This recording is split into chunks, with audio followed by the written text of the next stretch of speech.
말들을 보면은 차마 하나님 앞에 이스라엘을 회복해달라고 그렇게 말을 못하죠. 그렇게 말을 못하죠. 이렇게 우리 같았으면 하나님 약속하셨으니까 하나님 그 약속 지금 이루어주세요. 이렇게 기도했을 텐데 다니엘은 차마 그 얘기를 못하는 거예요. 차마 그 얘기를 못하고 어떻게 기도를 합니까? 주님, 우리가 이렇게 심판받은 것이 하나님의 공의로우심 때문입니다. 우리가 이런 심판을 받은 것이 마땅합니다. 우리가 하나님의 공의를 알지 못했고 하나님이 우리를 가리켜서 돌이켜서 보낸 선지자들의 말을 듣지 않았다. 이것이 우리의 죄 때문이다라는 것을 이게 이제 주 내용이에요. 이 기도의 주 내용이죠. 그래서 그 앞에 회개하면서 어떤 얘기를 합니까? 그러나 우리 주님께서 긍휼하시기 때문에 이제 우리를 용서해 달라고 이렇게 간절히 하나님께 기도하는 모습을 우리가 볼 수 있습니다. 그러니까 우리가 지금 이스라엘이 이렇게 심판 아래 있는 것이 다니엘이 보기에도 너무 마땅하기 때문에 차마 그런 얘기를 못하는 거예요. 주님 그때 약속하셨으니까 지금 이제 그 약속을 지켜달라 이런 말도 못 꺼내는 거예요. 그래가지고 우리 주님이 하신 일이 합당하시다. 그러나 주님의 긍휼하심에 힘입어서 겨우 기도하고 있다라는 이런 마음을 이 기도 가운데 계속해서 내비치죠. 더 나아가서 이 다니엘이 이스라엘의 회복을 이렇게 간구할 때 그 내세운 거는 그냥 우리 좀 다시 살려달라 이런 얘기가 아니었어요. 다니엘이 관심을 두고 있는 건 어떤 거였습니까? 하나님의 영광을 위해서 우리 하나님의 백성인 이스라엘을 다시 회복시켜 달라고 이렇게 간구하는 거예요. 왜 그러냐니까 지금 하나님이 백성 삼으신 이스라엘이 지금 포로 생활을 하고 있어요. 그래서 이방신들의 땅에서 하나님을 제대로 예배하지 못하고 이렇게 살고 있어요. 이 가운데 70년의 기간이 흐르니까 그 하나님의 이름이 멸시받는 것들이 다니엘에게는 굉장히 이제 마음이 아픈 거죠. 그 패배한 나라의 신, 그 너희를 돌보지 않는 신을 여전히 섬기고 있다라고 얼마나 멸시를 받았겠습니까, 다니엘이. 그죠? 그 다니엘도 지금 하나님께 기도하다가 사자굴에도 갇혔잖아요. 하나님께 기도한다는 이유만으로. 그러니까 이제 다니엘이 가장 이제 원통해하는 것 중에 하나는 지금 자신의 포로 상태인 이 상황도 원통하지만 그로 말미암아서 하나님의 명예와 하나님의 영광이 땅에 떨어져 있는 그런 상황이 지금 이제 굉장히 마음이 아픈 거죠. 그래서 이제 다니엘이 최종적으로 간구하는 게 무엇입니까? 우리를 위해서 우리를 회복시켜 달라는 게 아니라 하나님의 영광과 하나님의 이름이 높임받기 위해서 우리를 회복시켜 달라고 이 다니엘이 이 9장의 이 긴 기도를 통해서 이 간구하고 있는 모습을 우리가 함께 살펴봤습니다. 그랬을 때 이 9장은 이 다니엘의 기도로만 이렇게 끝나지가 않고 오늘 우리가 읽은 20절에서 27절까지 이 말씀은 하나님께서 이 다니엘의 기도에 이제 어떻게 응답하셨는지에 대해서 기록을 하고 있죠. 그래서 오늘 이제 우리가 살펴볼 말씀은 이 이스라엘의 회복을 구하는 다니엘의 기도에 이 하나님께서 어떻게 응답하셨는가 이 부분을 우리가 함께 살펴보려고 합니다. 그랬을 때 우리가 이 처음에 20절부터 좀 보시면 그 한 가지 이제 특이한 장면이 있죠. 뭐냐니까 이제 하나님께서 어떻게 응답하셨냐니까 천사를 보내셨다는 거예요. 이 가브리엘이라는 이 천사가 나오죠. 그러니까 이 다니엘의 기도가 범상치 않으니까 또 천사를 보내주셔가지고 또 화답하시는 그러니까 하나님의 응답해 주시는 모습을 우리가 볼 수가 있어요. 근데 이제 이 가브리엘이라는 이름이 나오는 천사가 성경에 몇 명 있는데 그 중에 이제 가장 많이 나오는 천사가 이 가브리엘인데 사실 다니엘서 8장에서도 이미 나왔어요. 8장의 그 환상을 다니엘에게 알려주고 해석해 주었던 그 천사가 이 가브리엘이었습니다. 그래서 이제 우리가 보기에는 이제 천사가 이게 오는 장면, 기도에 응답하려고 이렇게 오는 장면이 우리한테는 조금 생소해 보일 수 있는데, 여러분 이제 한번 잘 생각해 보시면 우리가 천사에 대해서 자꾸 어떤 이미지가 있어서 그래요. 천사라고 하면은 보통 우리가 뭔가 예쁜 천상적인 존재 이렇게 생각하잖아요. 그래서 우리 뭐 애들이나 뭐 천사 같다 이런 표현 하잖아요. 근데 이제 사실 천사라는 말 자체는 무슨 뜻이냐니까 하나님의 사절이라는 뜻이에요. 하나님의 메신저, 하늘의 메신저라는 뜻이에요. 천사라는 그 말 자체가. 그러니까 지금 이렇게 표현하는 게 합당하죠. 하나님의 뜻을 알려주려고 천사가 오는 게 합당한 거예요. 그렇기 때문에 우리가 이런 것들을 너무 이렇게 기도했더니 천사가 왔어 이렇게 막 이렇게 받아들일 게 아니라 원래 이렇게 하는 거예요. 원래 하나님께서 그 하나님이 왕이시기 때문에 직접 오시지 않고 메시지를 전달하는 사신을 보내시는 거예요. 그게 이제 그 역할을 담당하는 존재가 이 천사의 존재인 거죠. 그런데 이 가브리엘이 와서 이제 하는 말이 뭡니까? 우리 22절에 보면 내가 이제 너에게 지혜와 총명을 주려고 왔다 이렇게 말하고 있습니다. 또 23절에 보니까 어떻게 얘기해요? 이 다니엘이 기도를 시작할 즈음에 명령이 내렸다는 거예요. 무슨 말이겠습니까? 다니엘이 기도를 시작할 때 그 주님이 그 기도를 뭐 다 듣지도 않으시고 시작하자마자 명령을 내리신 거예요. 이 다니엘에게 가서 이 지혜와 총명을 더하라 라고 명령을 하나님께서 주신 거죠. 그러면 여러분 이 무엇이 지혜와 총명이겠습니까? 이 바로 오늘 말씀처럼 그 하나님의 계획, 이 하나님의 뜻과 그분의 말씀을 듣고 깨닫는 게 지혜와 총명이라는 거예요. 그래서 지금 이제 이 가브리엘이 와서 다니엘에게 하는 말이 뭡니까? 이제 너에게 하나님의 뜻, 이 기도에 응답하시는 하나님의 뜻과 계획을 알려주겠다. 이것을 지금 이 천사는 너에게 지혜와 총명을 주려 왔다라고 지금 이렇게 말씀을 하고 있는 거죠. 이렇게 하는 이유에 대해서도 얘기를 합니다. 23절에 보면은 너는 크게 은총을 입은 자다라고 이렇게 말을 해요. 다니엘이 하나님 앞에 큰 은총을 입었기 때문에 특별히 하나님께서 명령을 주셔서 하나님의 계획과 뜻을 알리심으로써 이 다니엘에게 지혜와 총명을 주려고 하신다는 거죠. 그랬을 때 여러분 이제 이걸 우리가 생각해 보면은 우리도 사실 다니엘보다도 하나님께 더 큰 복을 받았어요. 여러분 하나님께서 우리를 존귀하게 여기시고 우리에게 큰 복을 주시기 때문에 우리에게 하시는 일이 있는데 그게 뭐냐면 하나님께서 우리에게 하나님의 뜻을 알리시는 거예요. 하나님의 뜻을 알리시는 거예요.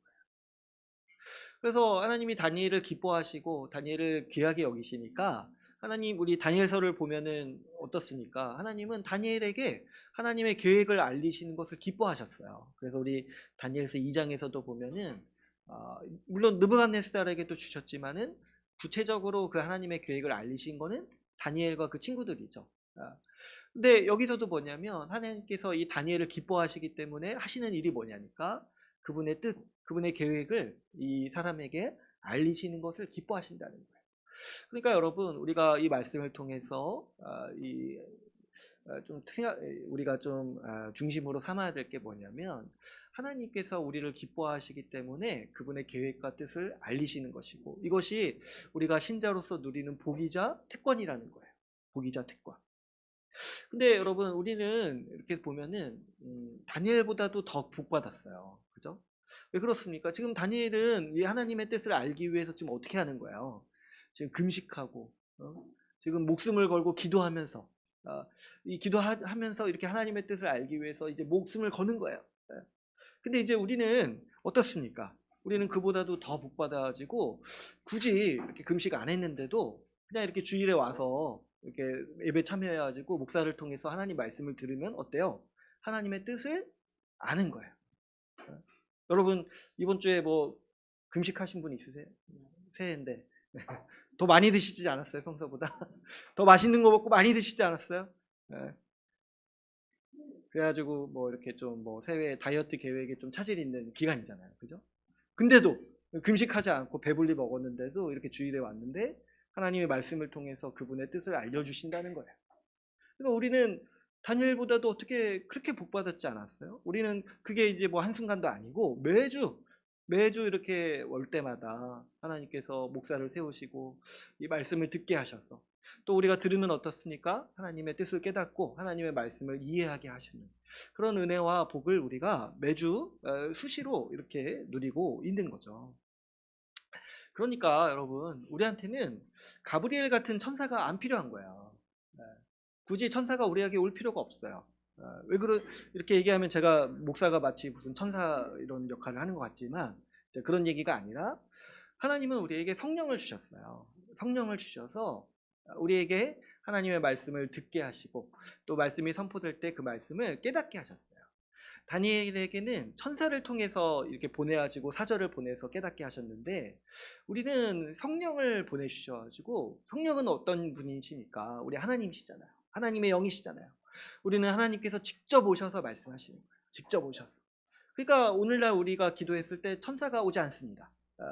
누가 오시냐니까 하나님이 직접 오시는 거예요. 성령께서.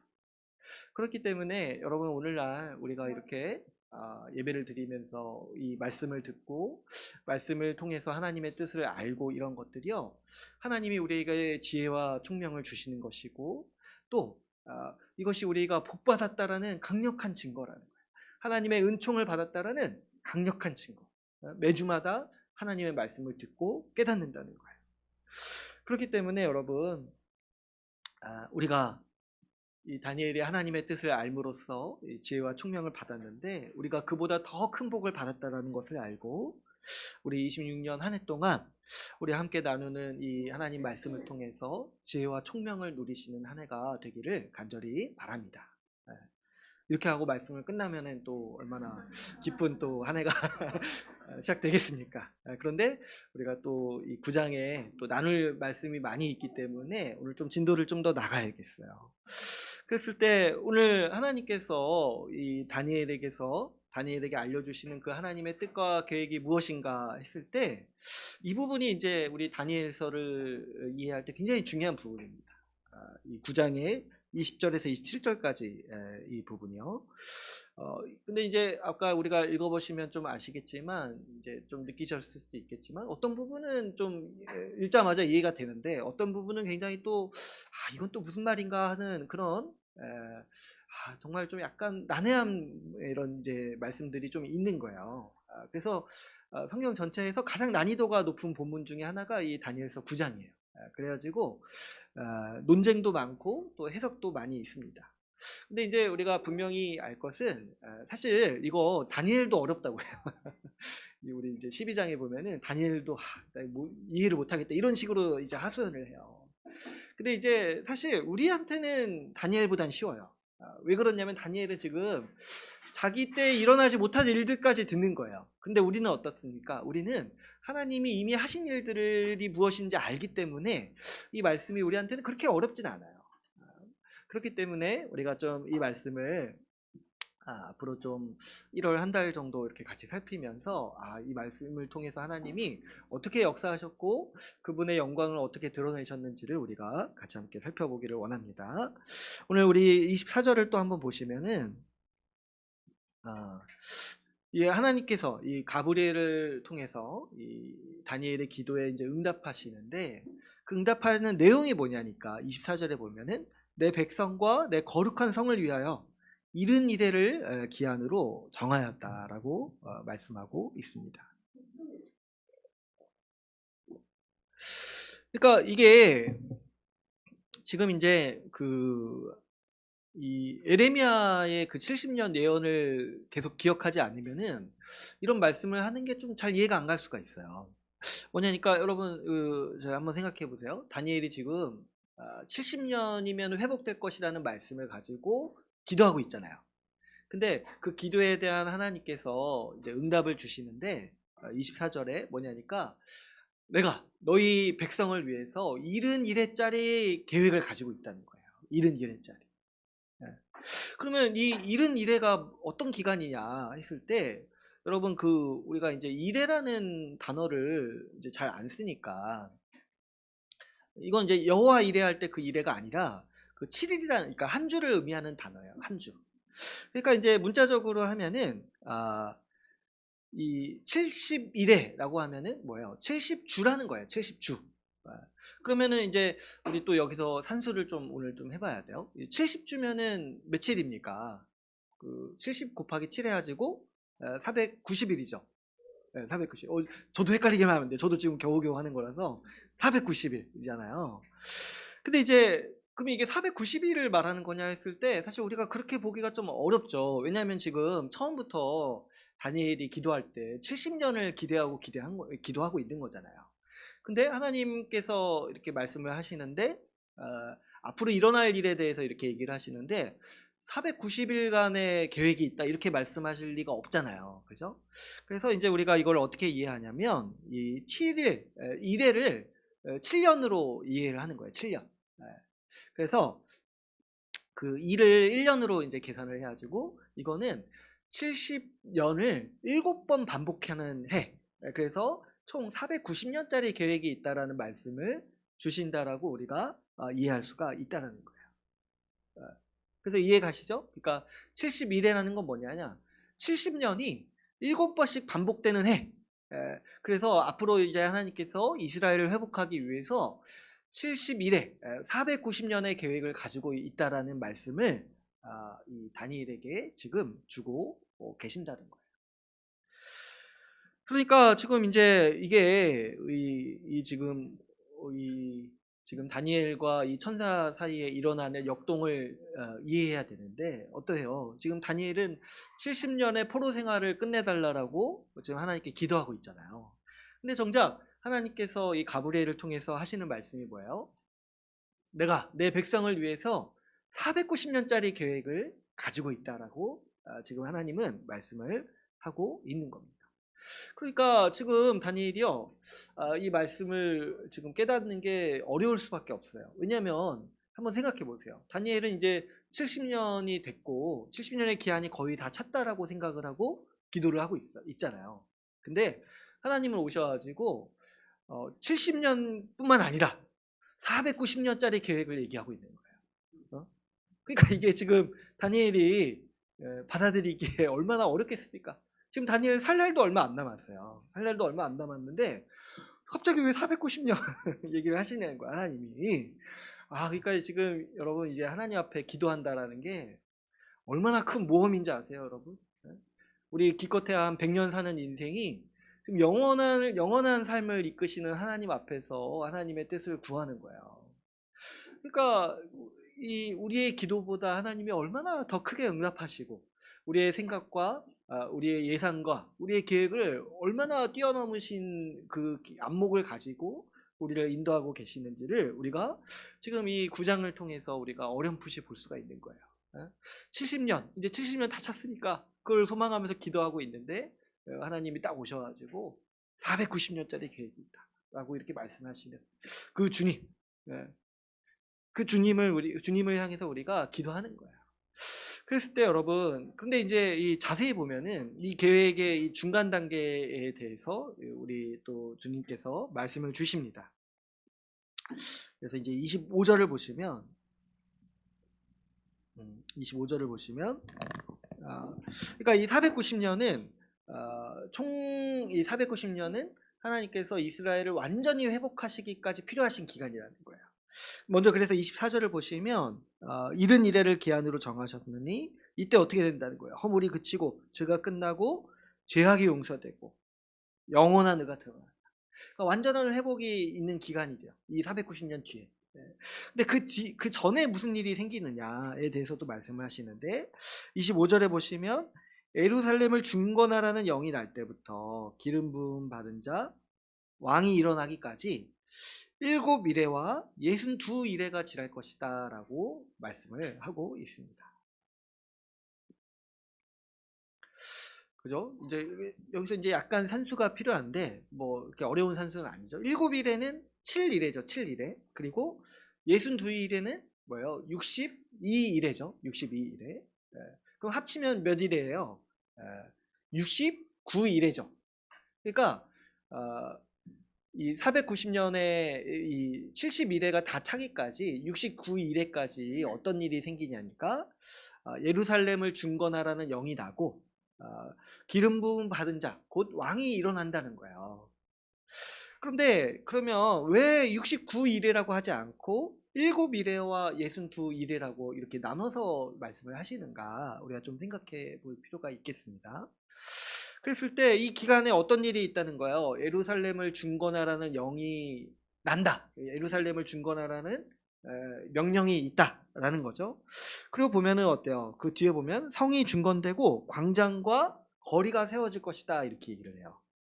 그러니까 이 7일에 그리고 62일에는 예루살렘이 다시 중건되는 기간, 다시 재건되는 기간이라고 우리가 볼 수가 있습니다.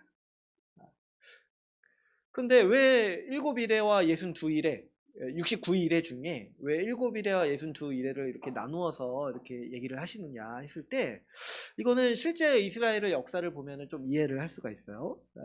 실제 이스라엘 역사를 보면은 여러분 그 다니엘 시대 때 그 페르시아 왕, 그 고레스 왕이 있어요. 고레스 왕. 고레스가 이제 다니엘서 1장에 보면은 그 이 페르시아의 초대 왕이에요. 초대 왕. 그러니까 이제 다니엘이 이 고레스 왕 때까지 있었던 거예요. 고레스 왕 때까지. 근데 이 고레스 왕이 왜 중요하냐니까, 이 고레스 왕이 이스라엘의 포로들 다 돌아가라고 명령한 왕이에요. 다 돌아가라. 그리고 예루살렘의 성전을 다시 재건하라고 명령하고, 그 성전을 다시 짓는 물자를 페르시아가 다 제공하겠다라고 명한 왕이 이 고레스 왕인 거예요. 그래서 이제 다니엘서 1장에 보면은 다니엘이 이 고레스 왕 때까지 있었다라고 얘기를 하고 있는 거죠. 그러니까 뭡니까? 이 예루살렘을 중건하라는 왕의 명령이 이때 나는 거예요. 이때 나는 거예요. 그러니까 어떻게 보면은 뭡니까? 그 예레미야의 70년 예언이 다니엘 그 시기 때에 성취가 되는 거죠. 그런데 이제 문제가 있는데, 이 고레스 왕이 성전을 다시 재건하라 이렇게 명령을 하고 포로 다시 돌아가라 이렇게 명령을 했는데, 성전이 바로 이렇게 다시 재건되는 게 아닌 거예요. 다시 이스라엘 백성이 돌아가 보니까 예루살렘은 지금 어떤 상태인 거예요? 70년 동안 폐허였잖아요. 그죠? 그러면 뭐예요? 예루살렘 그 돌아간 포로들이 보기에 자기들 살 집도 없는 거예요. 자기들 살 집도 없어요. 그래가지고 막상 돌아가서 성전 지으려고 보니까 주변 민족들도 방해하고, 또 이제 자기들 살 집도 없으니까 어떻게 해요? 성전 짓다가 돌아가서 자기 집 짓고. 근데 이제 이게 균형이 잘 맞아야 되는데, 이제 언젠가 보니까 선지자가 책망하는 게 자기 집만 짓고 있다는 거예요. 자기 집만 짓고 있다. 성전을 안 짓고. 그러다 보니까 여러 가지 이제 방해와 또 여러 가지 또 이 다른 외세 또 방해 때문에 성전을 짓는 기간이 좀 오래 걸립니다. 오래 걸려요. 그래서 이제 다른 페르시아 왕 때에 성전이 완공이 돼요. 그러니까 이 이래를 구분한 좀 이유를 우리가 알 수 있겠죠. 그러니까 성전을 재건하는 명이 나는 거는 아주 그 구속사에서 중요한 시기인데, 실제로 그 성전이 완공되기까지는 좀 시간이 필요하다는 거예요. 그래서 이제 7일회가 어떻게 보면은 앞에서 나오는 7일회가 성전을 재건하고 그 완성하는 그 기간을 의미한다라고 우리가 좀 생각을 할 수가 있겠습니다. 그럼 나머지 그 62일에는 뭐냐 했을 때, 여러분 그 예루살렘이 폐허인데 성전만 딱 있다고 해서 그 예루살렘이라는 도시가 딱 세워지는 게 아니죠. 그 고대 도시에서 또 중요한 요소가 뭐냐면은 성벽이 중요해요. 성벽이. 성벽이 없으면 그 고대 시대 때는 이제 야만인들도 있고 또 여러 가지 이제 많은 그 재해와 또 공격들이 있었기 때문에 한 도시가 제대로 역할을 하기가 어려웠습니다. 그렇기 때문에 한 도시가 제대로 세워지려면 성벽도 세워져야 되고, 또 여러분 우리도 이제 뭐 주변에서 신도시 세워진다고 하면은 어때요? 가서 보면은 아무것도 없잖아요. 그죠? 아무것도 없고 어디 신도시 세워진다고 해가지고 이제 어떻게 집 사서 딱 들어갔는데 한 10년 동안 그 도시에 뭐 쓸만한 게 없다는 얘기 막 이렇게 있잖아요. 그러니까 한 도시가 세워지기까지 오래 걸리는 거예요. 하물며 그 고대 시대 때, 지금도 막 몇 년씩 기다려야 되는데, 지금도 뭐 이렇게 도시 하나 세워지는데 학교 하나 들어설 때까지 막 몇 년씩 걸리는데, 그 고대 도시가 70년 동안 폐허였다가 다시 이렇게 사람이 사는 어떤 나라, 어떤 도시로 이렇게 세워지는데 굉장히 오랜 기간이 필요한 거예요. 그러니까 그 62일에 그 긴 기간 동안 어떻게 된다는 거예요? 그 예루살렘의 성벽이 세워지고 그 다시 거리가 세워지고 그 도시가 다시 재건되는 시기가 그 기간이라고 이 다니엘에게 주시는 말씀에서 이렇게 긴 기간을 얘기를 하고 있는 거죠. 그러니까 지금 사실 다니엘은 우리 포로 귀환만 지금 생각하고 있는데, 하나님 보시기에 어떤 겁니까? 하나님은 그 이스라엘이 재건되고 회복되는 기간까지를 더 생각하고 계시는 거예요. 그러면 69일에 동안 이제 알겠어요. 69일에 동안 이 예루살렘이 서서히 점진적으로 재건되는구나, 회복되는구나 그래서 이 기간 동안 성전도 세워지고 성벽도 세워지고 그 도시도 사람이 사는 곳으로 다시금 이렇게 만들어져 가는구나. 이 긴 기간 동안 이걸 알 수 있어요. 그런데 그러면 마지막 그 한 이래 동안 어떤 일이 있는가? 마지막 한 이래 동안. 그래서 이제 71회 중에 마지막 한 일회 7년 동안 어떤 일이 있는가 보니까 25절에 보니까 어때요? 69일의 뒤에 어떤 일이 일어난다는 거예요. 기름 부음 받은 자 곧 왕이 일어난다라고 얘기를 하고 있습니다. 그리고 또 26절에 보니까 어떻게 얘기해요? 그 62일의 후에, 그러니까 총 그 69일의 후에 그 기름 부음 받은 자 왕이 끊어져 없어질 것이다, 이렇게 얘기를 하고 있습니다. 그럴 때 여러분, 우리가 이제 다니엘은 이 표현, 이 말씀을 들었을 때 이게 무슨 얘기인가 싶을 거예요. 그죠? 이게 무슨 얘기인가 싶은데, 사실 우리한테는 이 말씀을 딱 볼 때, 이 말씀을 보면서 딱 떠오르는 사람이 있어요. 바로 누굽니까? 바로 예수 그리스도죠. 예수 그리스도. 예수님이 이 땅에 오셔서, 왕으로 오셔서 죽으셨다는 걸 우리가 알잖아요. 그러니까 이 마지막 한 일회 동안 일어나는 일에 대해서 얘기를 할 때 기름 부음 받은 자 왕이 일어나는데 그 왕이 죽을 것이다, 이렇게 말씀을 하고 있다라는 거예요. 왜 우리가 예수님으로 직접적으로 또 연결시키는 게 자연스럽냐면, 여러분 여기서 이제 특별히 기름 부음 받은 자라고 이렇게 표현을 해요. 기름 부음 받은 자. 근데 이제 그 기름 부음 받은 자라는 말이 한 단어로 이렇게 원어로 이렇게 표현을 하면 헬라어로 그리스어로 말하면은 그리스도예요, 그리스도. 그죠? 그래서 우리가 예수 그리스도 할 때 그 그리스도는 예수님의 이름이 아니에요. 우리 크리스마스 할 때도 크리스트 마스잖아요. 그죠? 근데 그거는 예수님의 이름이 아니라 그리스도라는 말 자체가 뭐예요? 기름 부음 받은 자라는 뜻이에요. 기름 부음 받은 자. 근데 이제 왜 이런 칭호, 이런 표현을 쓰냐 했을 때 우리 구약에서 보면은 세 가지 직분을 기름을 부어서 세웠어요. 오늘 본문에 나오는 왕에게도 기름을 부었고, 또 어떤 사람에게 기름을 부었냐면은 선지자에게 기름을 부었어요. 그리고 또 제사장에게도 기름을 부었어요.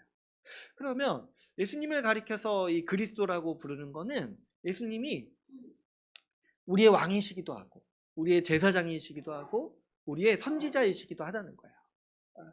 그러니까 어쨌든 예수님이 우리의 참된 왕이시다, 우리의 참된 선지자시다, 참된 제사장이시다, 이렇게 우리가 부를 때 예수님이 우리의 그리스도시다, 이렇게 부른다는 거예요. 그리스도시다. 그러니까 우리가 이 말씀을 볼 때 우리는 예수님이 구약이 예언한 그리스도라고 이렇게 받아들이고 있기 때문에 우리가 오늘 이 25절 26절을 부를 때 기름 부음 받은 자 왕이 일어날 것이다, 그리고 그 기름 부음 받은 자가 끊어져 없어질 것이다, 이런 말씀을 보면은 이것은 우리 예수님의 오심과 죽음을 말씀하는 거구나라는 것을 우리가 이해할 수가 있습니다. 그러니까 앞에서도 제가 말씀드렸다시피 이 말씀은 다니엘에게는 어려울 수 있어요. 기름 부음 받은 자 왕이 오는데 그 왕이 왜 죽지? 이런 생각을 할 수 있어요, 다니엘은. 그런데 우리에게는 쉽습니다. 왜냐하니까 여러분, 우리는 어떻게 읽어도 이것이 예수 그리스도를 가리키는 표현이고, 그리스도가 이 땅에 오셔서 죽으심으로써 우리를 구원하시고 우리를 회복하셨다라는 예수 십자가 복음을 알기 때문에 우리가 이 말씀을 들을 때 지금 하나님은 다니엘에게까지 이 그리스도를 통해서 하나님의 나라, 그분의 백성을 회복하실 말씀을 지금 주고 계시다라는 것을 우리가 이해할 수 있다라는 거죠. 그러니까 지금 이 하나님의 말씀, 하나님의 응답을 정리하자면, 지금 하나님께서는요, 이 다니엘의 기도에 응답하시면서 하나님께서 앞으로 행하실 계획을 알려주고 계세요. 그런데 지금 다니엘은 어때요? 70년 뒤에 이스라엘을 회복하신다라는 그 주님의 약속을 붙들고 기도하고 있습니다. 그런데 이 주님은 다니엘에게 앞으로 하나님의 계획을 알려주시면서 70년씩 7번의 기간 동안 이스라엘을 향한 이 계획이 있다라고 말씀을 하시는 거예요. 그런데 그 중에 상당 기간, 그 69일에는 어떤 기간이에요? 연수로 치면 482년이에요. 69 곱하기 7 해야지, 그죠? 한번 해보세요. 그럴 필요 없죠. 490년에서 7년을 빼면 되니까 482년. 이 산수를 하다 오랜만에 하니까 제가 좀 어려워가지고 제가 계산을 미리 해봤습니다. 어쨌든 이 기간은 어떤 기간이에요? 성전이 다시 세워지고 예루살렘이 재건되는 기간이라는 거예요. 그런데 그 기간 중에 마지막 한 일회에 예수 그리스도께서 오셔서 죽으심으로 하나님 나라를 회복하시고 완성하신다라는 그 하나님의 그 큰 계획을 지금 이 다니엘에게 하나님은 이 말씀으로써 주고 계시다는 거죠. 그랬을 때 뭐 이렇게 이런 말씀을 딱 들으면 어떤 분들은 이런 게 좀 궁금하실 수 있어요. 그러면 정확히 다니엘의 시기부터 490년 뒤에 예수님이 오시는가? 궁금하지 않으세요? 뭐 그럴 수 있죠. 예. 근데 이제 흥미롭게도 얼추 비슷해요. 얼추 490년 뒤에 예수님이 오세요. 그래서 490년이 맞다라고 이렇게 볼 수도 있는데, 근데 이 490년은 사실 그 앞으로도 나누겠지만 정확한 연수를 의미하는 그 의미는 아닐 수 있습니다. 왜 그러냐면 그 제가 다니엘을 나누면서도 얘기했고 그 3년 반 나눌 때도 제가 이제 말씀을 드렸지만 다 상징적인 숫자예요. 다 상징적인 숫자. 특히 여러분 한번 생각해 보세요. 70년씩 7번. 이거는 정확히 490년을 말하려고자 하시는 게 아니라 이 숫자에 얽힌 의미가 있는 거죠. 70년 7번. 성경에서 7이 얼마나 우리가 또 의미심장한 숫자인지 알잖아요. 그죠? 7일은 뭡니까? 하나님께서 세상의 창조를 완성하신 기간이에요. 또 어떤 기간이기도 해요? 안식년이기도 해요. 안식년. 또 여러분 79, 70년 곱하기 7하면 49년이 10번 반복된다는 거잖아요. 490. 근데 49가 왜 중요하냐면 49의 다음 해가 성경에서는 희년으로 지키라고 하나님이 명하신 해예요. 희년. 희년은 어떤 해예요? 노예들을 다 풀어주고 해방시키는 해인 거예요. 예수님이 이 땅에 오셨을 때 예수님의 자신이 오심이 희년이 성취된 해라고, 이제 하나님의 희년이 성취됐다 이렇게 선포하셨어요. 그러니까 이 490년이라는 숫자는 상징적으로 굉장히 이 많은 상징들이 복합적으로 폭발하는 숫자이기도 한 거예요. 안식년도 해당되고 그 천지창조도 해당되고 희년도 해당되는 해인 거예요. 완벽한 안식년. 70년이 7년의 안식년이 70번 반복되는 해이기도 하고, 희년 50년의 희년이 10번 반복되는 해이기도 한 거라.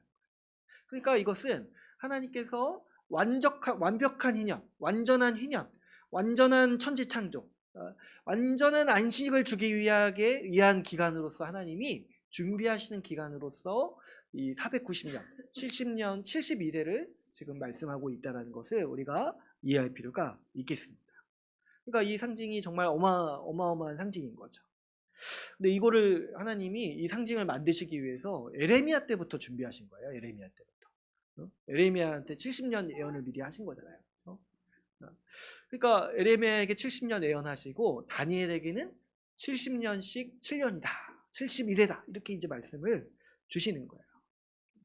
어쨌든 이 71회에 대한 이 주님의 말씀은 사실 우리가 이제 제가 아까도 얘기했지만 그 다니엘의 기대와는 좀 많이 달라요. 다니엘의 기대와는. 지금 다니엘이 지금 바라고 있는 건 뭡니까?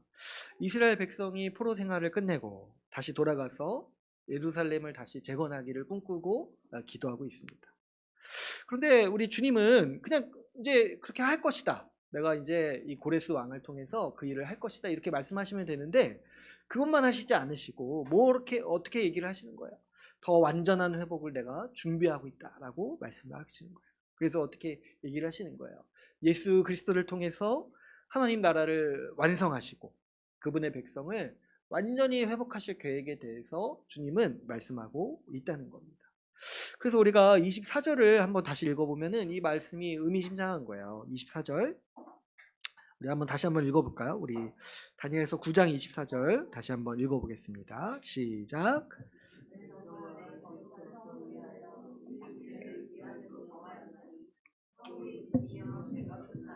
죄악이 용서되며 영원한 의가 드러나며 환상과 예언이 응하며 또 지극히 거룩한 이가 기름 부음을 받으리라.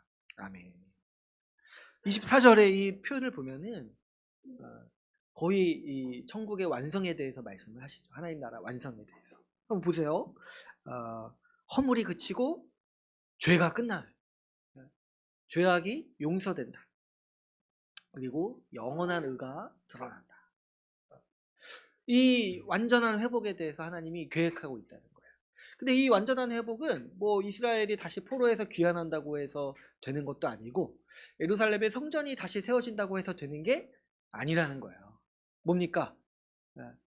마지막 일회 때 우리 주 예수 그리스도가 다시 오셔서 그분이 예수 십자가 복음의 사역을 완성하심으로써 이 일이 이루어진다. 이 완전한 회복이 이루어진다라고 하나님은 이 다니엘에게 말씀을 하고 있는 것이죠. 그러니까 어떻게 보면은 다니엘은 이 말씀이 자기 인생을 너무 아득히 뛰어넘는 말씀인 거예요. 하나님도 참 재밌으시죠. 지금 곧 죽을 사람한테 490년 뒤에 있을 일을 왜 얘기하십니까? 그러니까 이 다니엘의 직업과 기대를 훨씬 뛰어넘는 말씀을 주시는 거예요. 어떻게 보면은 다니엘은 실망할 수 있어요. 우리 포로가 귀환하고 예루살렘의 성전이 다시 재건되면은 우리 하나님 나라, 우리 이스라엘이 회복된다라고 생각했는데 하나님 생각은 그게 아닌 거예요. 그 70년이 지나도 이스라엘은 회복되지 않는다는 거예요. 그랬을 때 여러분 왜 하나님께서는 이 100년도 못 사는 다니엘한테 이 490년짜리 그 계획을 말씀을 하셨을까? 우리 이제 사실 말씀을 곰곰이 생각해 보면 기도라는 게 그래요. 기도라는 게 우리 100년도 못 사는 인생이 영원한 삶을 주시려는 우리 하나님께 뜻을 구하는 거예요. 그게 기도인 거예요. 그러니까 우리가 하나님의 뜻 앞에 항상 겸손해야 되는 거죠. 우리가 하나님의 뜻과 계획을 온전히 알기가 어려워요. 근데 그럼에도 불구하고 하나님은 그분의 뜻과 계획을 우리에게 알려주신다는 거죠. 하나님은 우리에게 왜 다니엘에게 이렇게 다니엘이 이해하기 힘든 이 490년짜리 계획을 알려주셨을까? 먼저 생각할 것은 여러분 우리의 생각과 계획이 하나님 보시기에 너무 작다는 거예요. 여러분 다니엘의 기도는 그저 포로가 귀환되고 예루살렘이 재건되는 게 이 다니엘의 기대였습니다. 그런데 하나님 보시기에 그거는 진정한 회복이 아니라는 거예요. 그것을 약속하시긴 하셨지만은 그거는 진정한 회복이 아니라는 거예요. 왜 그렇습니까? 여러분 이스라엘은 우리가 이제 그 뒤의 역사를 알지만 성전이 재건되고 그 예루살렘이 회복되어도 또 어떻게 하냐니까 또다시 죄를 짓고 또다시 하나님께 불순종하고 죄 짓는 일들을 반복해요. 그죠? 이스라엘 백성들이 어디까지 그 하나님 앞에 거역하냐니까 나중에 예수님이 오셨을 때 그 예수 그리스도를 거절하잖아요. 그리고 십자가에 죽기까지 내어주잖아요. 그러니까 그 당시에 성전이 있었고 예루살렘이 그때 부흥하고 있었습니다. 이 성전이 재건되고 포로가 귀환되고 예루살렘이 재건돼도 여전히 하나님의 말씀을 듣지 않고 하나님이 보내신 선지자들을 핍박하는 그들의 속성이 지속되고 있는 거예요. 그래서 오늘 우리가 읽은 본문의 25절을 보면은 그 예루살렘의 성전이 다시 지어지고 이 예루살렘이 재건되는 기간을 하나님께서 뭐라고 말씀을 하시냐니까 25절에 보면은 그 끝부분에 보면은 어떤 기간이라고 얘기하세요? 그 곤란한 동안에 이렇게 얘기하세요. 그 곤란한 동안에. 그 다니엘이 보기에는 굉장히 소망이 되고 기대가 되는 그 시기, 포로가 귀환하고 성전이 다시 재건되는 그 시기가 기대되는데 하나님 보시기에는 그 기간이 어떤 기간이냐니까 굉장히 지난한 기간, 굉장히 힘든 기간이라는 거예요. 뭐냐니까 여전히 성전을 다시 짓고 예루살렘을 재건해도 지속적으로 죄를 짓고 또 우리 이제 그 뒤에 펼쳐지는 일들이 우리 이제 학개서, 스가랴서 이런 느헤미야서 이런 일들이 펼쳐지는데 아까도 제가 얘기했지만 성전 짓는데 그렇게 또 열심을 내지도 않아요. 막상 돌아와서 보니까 그 학개 선지자인가요? 이렇게 말씀하는 게 자기 집만 짓는구나. 말라기 선지자. 너희가 자기 집만 짓고 있다. 성전 짓는 건 소홀히 한다. 그런 거예요. 하나님이 정말 그 70년 그 포로 회복하는 그 말씀을 주시고 성전 재건하라는 그 그 구원의 역사도 이루셨는데 정작 돌아온 또 이스라엘 사람들은 또 거기서 또 어떻게 사는 거야? 거기서 어떻게든 또 자기 살 길 찾으려고 하나님의 성전을 외면하고 그렇게 있는 거죠. 그러니까 주님 보시기에는 그 기간이 회복의 기간이라기보다는 곤란한 기간이라는 거예요. 곤란한 기간. 그래서 실제로 이스라엘은 이 기간에 많은 고난을 겪습니다. 그래서 이제 우리 그 성전을 재건하려고 건축을 하는데 그 성전의 기초가 놓인 그 모습을 보고 그 포로 귀환한 사람들이 서럽게 우는 장면도 있어요, 성경에. 왜 그러냐니까 예전 그 성전의 영광을 아는 사람 입장에서 보기에 새로 짓는 성전이 너무 초라해 보이는 거예요. 그러니까 서럽게 울기도 하는 거죠. 그러니까 굉장히 곤란한 기간이다라고 주님은 이렇게 말씀을 하고 있습니다. 그러면 우리가 또 이렇게 생각을 해볼 수 있죠. 그게 완전한 회복도 아니고 또 어차피 주님의 계획은 예수 그리스도를 통해서 그 하나님 나라를 완성하실 건데 그럼 뭐하러 굳이 중간에 포로로 귀환하게 하시고 또 성전도 다시 짓게 하시고 예루살렘도 70년 동안 폐허로 만드셨는데 또 다시 그 땅에 다시 이렇게 세우시는가. 우리가 그런 부분을 또 한번 생각해 볼 필요가 있죠. 뭐하러 하나님은 또 그렇게 하시는가. 그랬을 때 이것이 여러분 하나님께서 우리 하나님의 백성을 위하는 방식이라는 것을 좀 우리가 많이 생각해 봐야 돼요. 여러분 어차피 이것으로 이스라엘이 회복되지 않고 490년 뒤에 예수님이 오셔서 하나님의 계획을 완성하실 건데 왜 주님은 구태여 그 중간에 포로로 다시 돌아가게 하시고 또 예루살렘의 성전도 다시 짓도록 하시는가 했을 때 여러분 우리 주님께서는요 그 하나님의 백성이 우리가 믿음을 가지고 소망을 가지도록 하기 위해서 이런 일들을 하신다는 것을 우리가 기억할 필요가 있겠습니다. 여러분 한번 생각해 보세요. 다니엘이 지금 70년 이렇게 기도하고 있는데 70년 회복을 위해서 기도하고 있는데 주님이 이렇게 딱 말씀을 하시는 거예요. 70년이 아니라 490년이다. 이제 앞으로 490년 더 기다려라.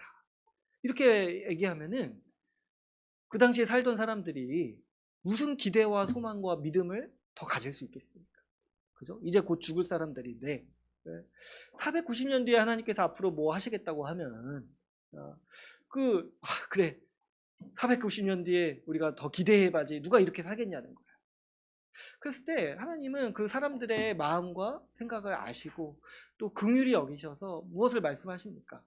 내가 포로 귀환도 하게 해주고 성전도 다시 짓도록 하겠다.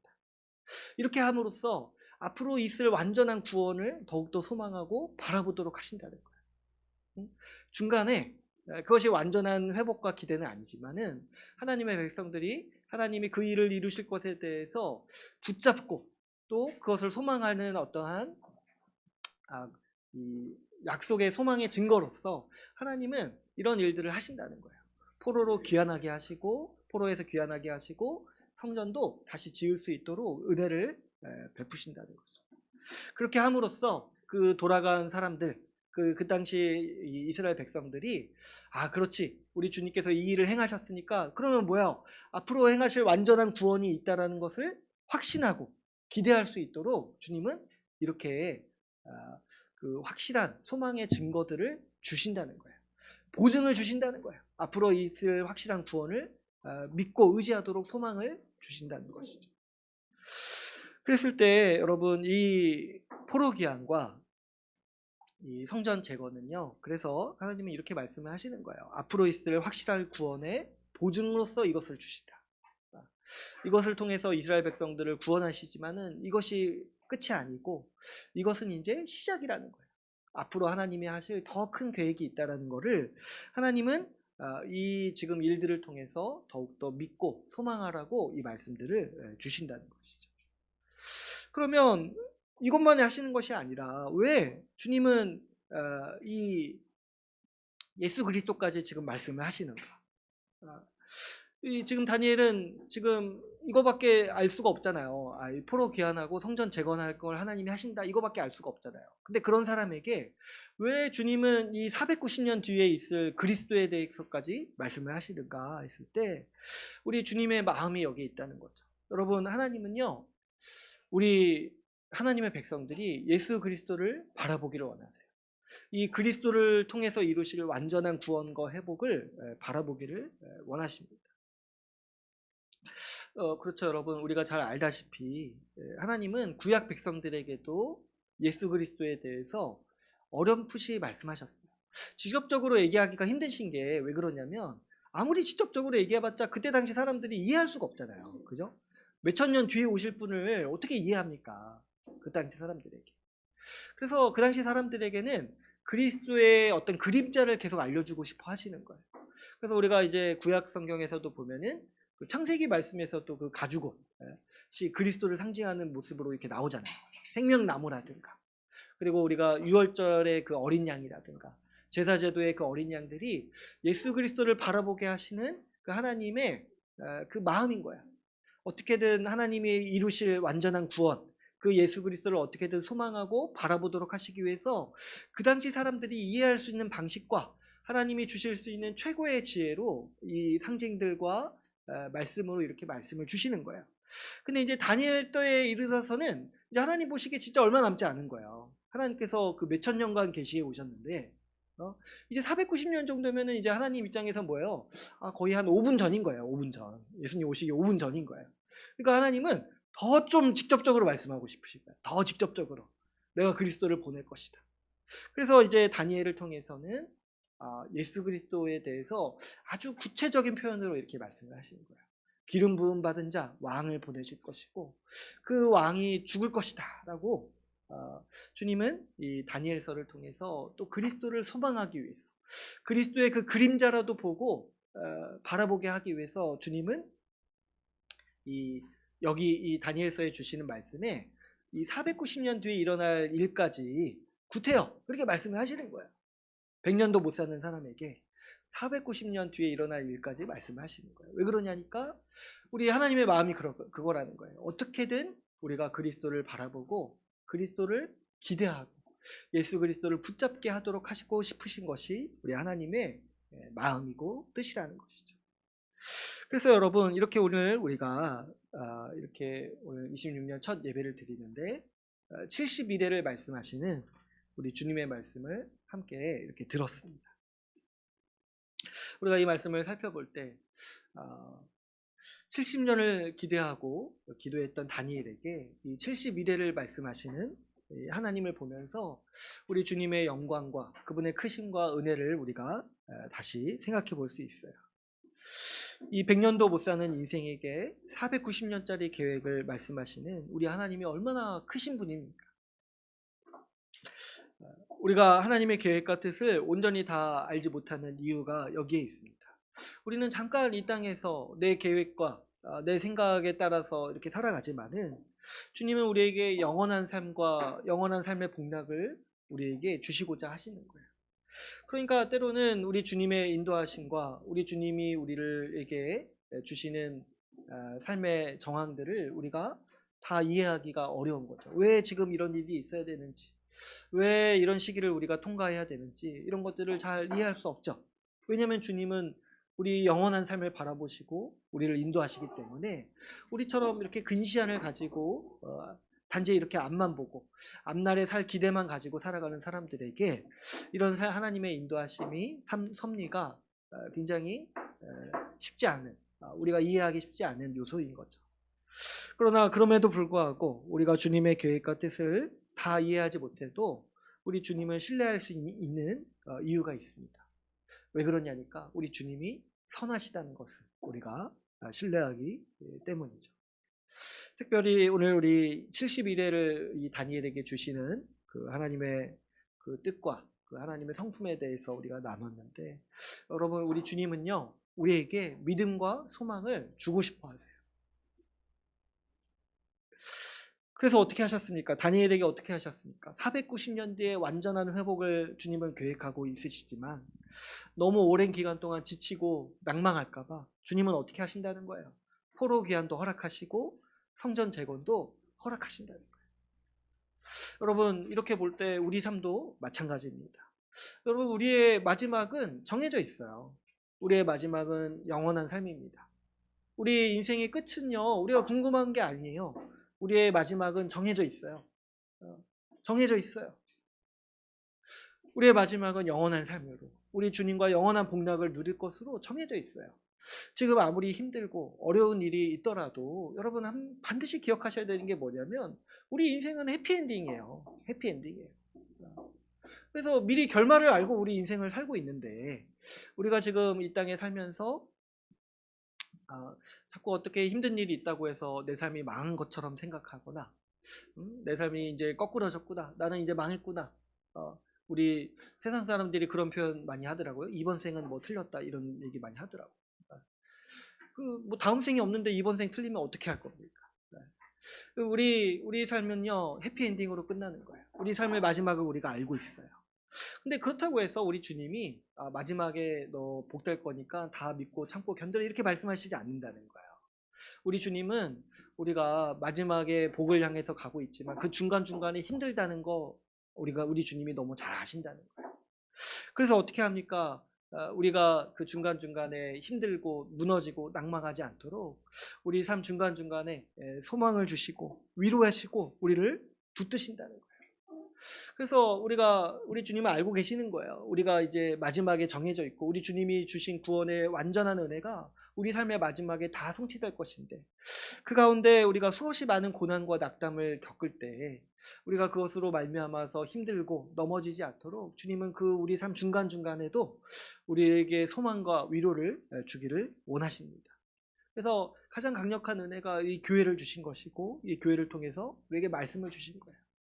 중간중간에 그 하나님 나라의 복락을 붙잡고 그것으로 말미암아서 나중에 완성될 하나님 나라를 소망하도록 하시는 것이죠.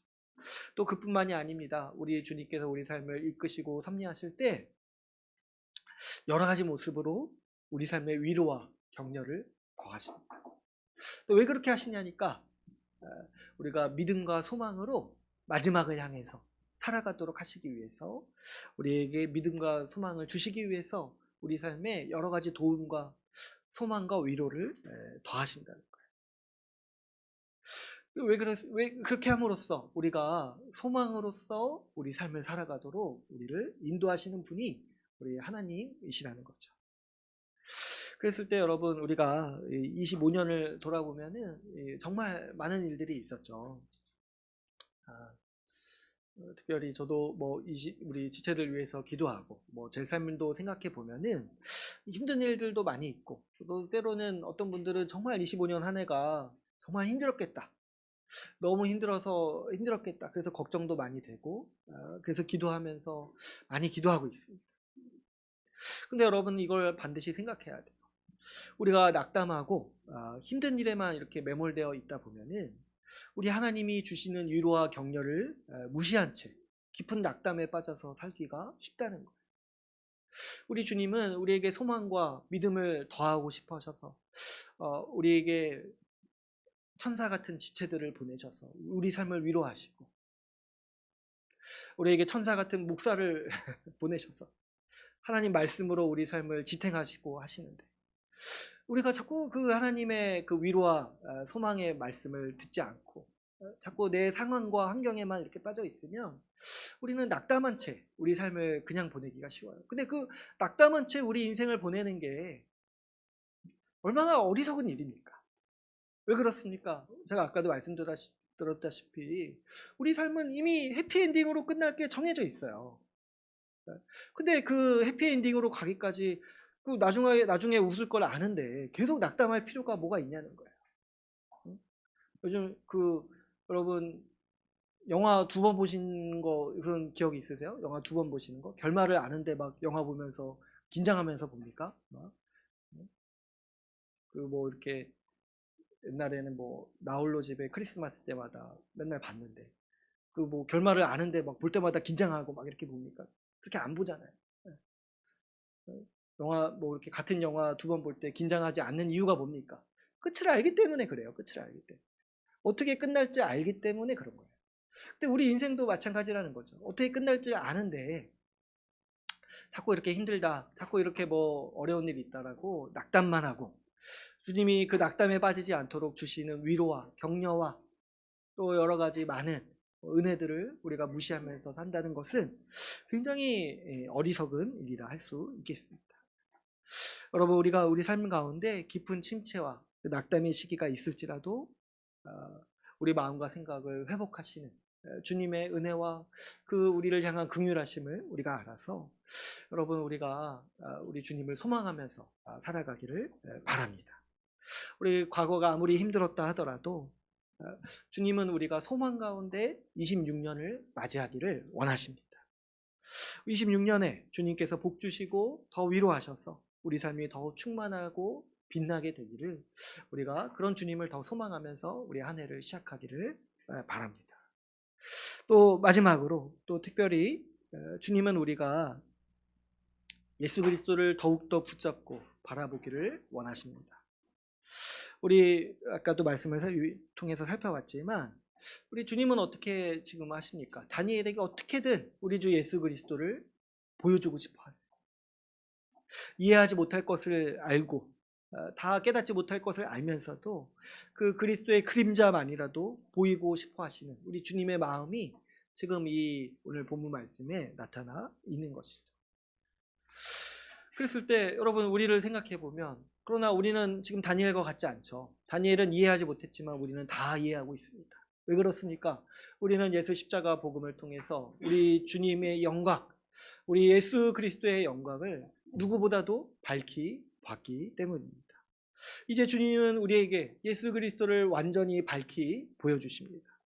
그리스도를 통해서 우리가 구원 얻고 우리가 삶을 얻었고 우리가 영원한 나라의 백성이 되었다는 것을 우리는 다 알게 되었고 이제 우리가 밝히 보게 되었습니다. 그런 우리가 여러분 490년 전의 사람에게도 그리스도를 바라보기를 원하시는 하나님이요, 그런 우리에게 얼마나 더 우리가 그리스도를 붙잡기를 원하시고 그리스도를 더 보기를 원하시겠습니까? 그러므로 여러분, 우리가 반드시 이 말씀 70일의 이 말씀을 들을 때 우리가 붙잡고 소망해야 되는 바는 뭐냐면, 우리의 완전한 복과 우리의 완전한 회복은 다 어디에 있다는 거예요? 다 우리 주 예수 그리스도에게 있다는 거예요. 우리의 근시안적인 계획과 근시안적인 어떤 나의 생각과 마음은 그냥 좀 내 삶에 좀 뭔가 돈이 좀 넉넉하고 또 삶의 여유가 좀 있으면 내 삶의 문제가 해결될 거라고, 내 삶이 복되다고 여길 수 있습니다. 근데 그게 뭐냐니까, 그냥 이 490년 얘기하시는 하나님 앞에 1년도 내다보지 못하는 삶의 방식인 거예요. 우리 삶의 복은요, 단순히 우리 삶의 물질이 채워지고 어떤 좀 상황과 여건이 바뀐다고 해서 우리 삶의 복이 되는 게 아니라, 우리 삶의 가장 충만한 복은 바로 우리 주 예수 그리스도를 더 알아갈 때, 우리 주 예수 그리스도를 더 붙잡을 때, 우리 그리스도의 충만하심과 측량할 수 없는 그리스도의 부요함을 우리 해가 더해갈수록 날마다 더 알아가고 누릴 때에 우리 삶에 진정한 복과 회복이 있다는 것을 우리 주님께서는 이 70일의 말씀을 통해서 우리가 알기를 원하십니다. 우리가 다른 것에서, 어떤 것에서 인생의 행복과 의미를 발견하려고 할 때 주님은 우리의 시선을 그리스도께로 돌이키도록 요청하십니다. 왜 그렇습니까? 오직 예수 그리스도에게 우리의 행복과 우리의 충만함과 우리의 복이 있기 때문인 것이죠. 그러므로 여러분, 내가 우리 26년에 다른 어떤 것보다도 우리 충만하신 예수 그리스도를 더 알아가고 붙잡는 한 해가 되기를 위해서 우리가 소망하고 계획합시다. 우리 주 그리스도를 더욱더 바라보고 측량할 수 없는 그리스도의 부요함, 그 부요함을 한 해, 26년 한 해에 조금이라도 더 알아가고, 그래서 나이를 먹을수록 우리가 우리 주 예수 그리스도를 더욱더 깊이 알아가고 그리스도의 영광을 더욱더 보게 되는 그런 한 해가 될 수 있도록 우리가 힘쓰기를 원합니다. 그래서 우리가 우리 삶의 가장 소중한 보물 예수 그리스도 붙잡는 우리 26년이 다 되기를 우리 간절히 소망합니다.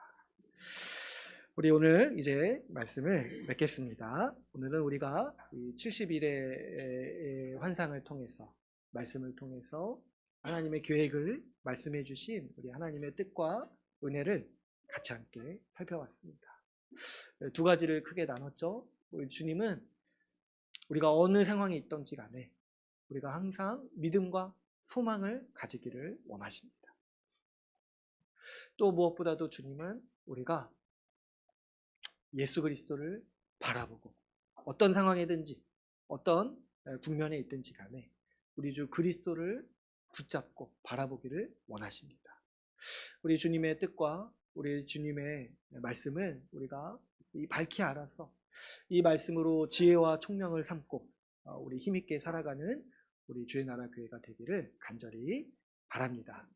오늘 말씀을 마치고 같이 함께 기도하는 시간 갖도록 하겠습니다.